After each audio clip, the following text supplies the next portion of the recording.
नमस्कार मित्रांनो, वैदिक ज्ञान मराठी या यूट्यूब चॅनलमध्ये आपले सहर्ष स्वागत आहे। मित्रांनो, या व्हिडिओमध्ये आपण जाणून घेऊया शुक्र गोचर 2025 या नवीन वर्षातील पहिला मालव्य राजयोग तयार होणार आहे आणि 5 राशींना धनलाभ होण्याची संधी मिळणार आहे। मित्रांनो, वृषभ राशीच्या 11व्या घरात शुक्राचे संक्रमण होणार आहे। कुंडलीतील 11वे हे घर इच्छापूर्तीचे स्थान मानले जाते। अशा स्थितीत शुक्राचे हे संक्रमण वृषभ राशीच्या लोकांसाठी खूप शुभ ठरणार आहे। हा प्रवास तुमच्यासाठी खूपच छान आहे असे म्हणता येईल। तुमच्या भौतिक इच्छा पूर्ण करण्यासाठी मालव्य राजयोग सहकार्य करेल। हा काळ तुमच्यासाठी सर्वार्थाने विशेषतः फलदायी ठरणार आहे। आईच्या माहेरील लोकांशी तुमचे संबंध चांगले होतील, तसेच त्यातून आर्थिक लाभही होईल। हा काळ तुमच्यासाठी अनुकूल आहे, त्यामुळे तुम्ही शत्रूंचे मित्रांमध्ये रूपांतर करू शकता। शुक्राचे हे संक्रमण तुमच्या जीवनात आनंद आणेल, मात्र हा आनंद उपभोगण्यासाठी तुम्ही शारीरिकदृष्ट्या सक्षम असले पाहिजे। मित्रांनो, इंग्रजी नवीन वर्ष 2025 मध्ये जानेवारी महिन्याच्या अखेरीस अर्थात 28 जानेवारीला शुक्र मीन राशीत प्रवेश करेल, त्यामुळे मालव्य राजयोग तयार होणार आहे। हा या वर्षातील पहिला मालव्य राजयोग असेल।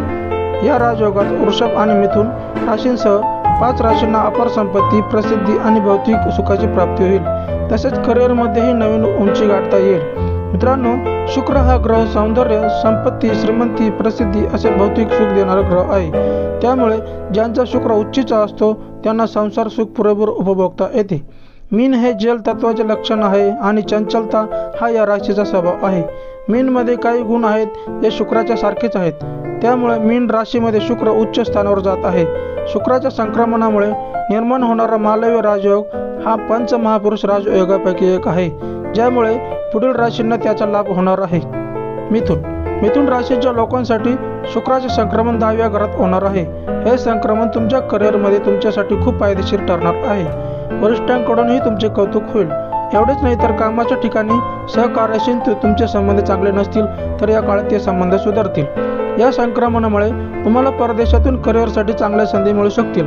परदेश प्रवासाची इच्छा पूर्ती होईल। व्यावसायिकांना हा कालावधी चांगला नफा देईल। एवढेच नाही तर हे संक्रमण तुमच्या करिअरसाठी खूप चांगले ठरणार आहे, ज्याचा भविष्यात उपयोग होईल। कर्क राशीच्या लोकांसाठी हे संक्रमण 9व्या घरात होणार आहे।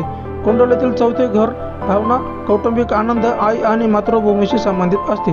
त्यातच 9व्या घरात होणारे हे संक्रमण आणि 4थ्या घराचा भाव यांचा संयोग होऊन हे संक्रमण विशेष फलदायी ठरेल। या काळात तुम्हाला मालव्य राजयोगाचा पुरेपूर लाभ झाल्याचे जाणवेल।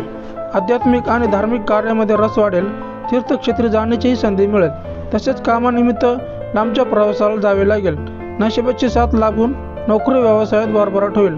या काळात तुम्हाला तुमची सर्व स्वप्ने पूर्ण होताना दिसतील। या काळात वाहन खरेदीचाही योग आहे। सिंह राशीच्या लोकांसाठी शुक्राचे संक्रमण त्याच्या 8व्या घरात होणार आहे। या काळात तुम्हाला तुमचे खरे प्रेम मिळेल। तुम्ही विरुद्ध लिंगाच्या व्यक्तीकडे आकर्षित होऊ शकता। हे संक्रमण तुमच्या करिअरच्या दृष्टीने प्रगती घडवून आणणार आहे। गुंतवणुकीतून लाभाच्या संधी आहेत। या काळात तुमच्या बोलण्यावर प्रभावित होऊन तुमच्या वरिष्ठ तुमच्यावर खुश होतील। बढती मिळण्याचा संभव आहे। विवाहित लोकांचे त्यांच्या संसारच्या लोकांशी संबंध सुधारतील। मालमत्तेचे सुखही मिळेल। जोडीदारासोबतही तुमची संयुक्त मालमत्ता वाढेल। आळस सोडणे हितावह ठरेल। धनु राशीच्या लोकांसाठी 4थ्या भावात शुक्राचे संक्रमण होणार आहे। कुंडलीतील 11वे घर इच्छा, नफा आणि सामाजिक जीवन दर्शवते। या दोन्हीच्या संयोगाने शुक्राचे मीन राशीत प्रवेश करणे आणि मालव्य राजयोग तयार होणे हे विशेष फलदायी ठरेल। या काळात तुम्ही वाहन खरेदी करू शकता। रिअल इस्टेट विक्री, वास्तुविशारद, इंटेरियर डिझायनिंग या क्षेत्रात काम करणाऱ्या लोकांसाठी हा काळ प्रगतीचा ठरेल। तसेच या काळात तुम्ही कौटुंबिक जीवनाचाही आनंद घ्याल। आर्थिक लाभाच्या नवनव्या संधी नशिबाचे दार ठोठावतील। थोडक्यात हा काळ वेगवान आणि सकारात्मक गोष्टीचा ठरेल। मित्रांनो, अशीच नवीन माहिती मिळवण्यासाठी आमच्या चॅनलला सबस्क्राईब करा, व्हिडिओला लाईक करा आणि बेल आयकॉनला क्लिक करा। धन्यवाद।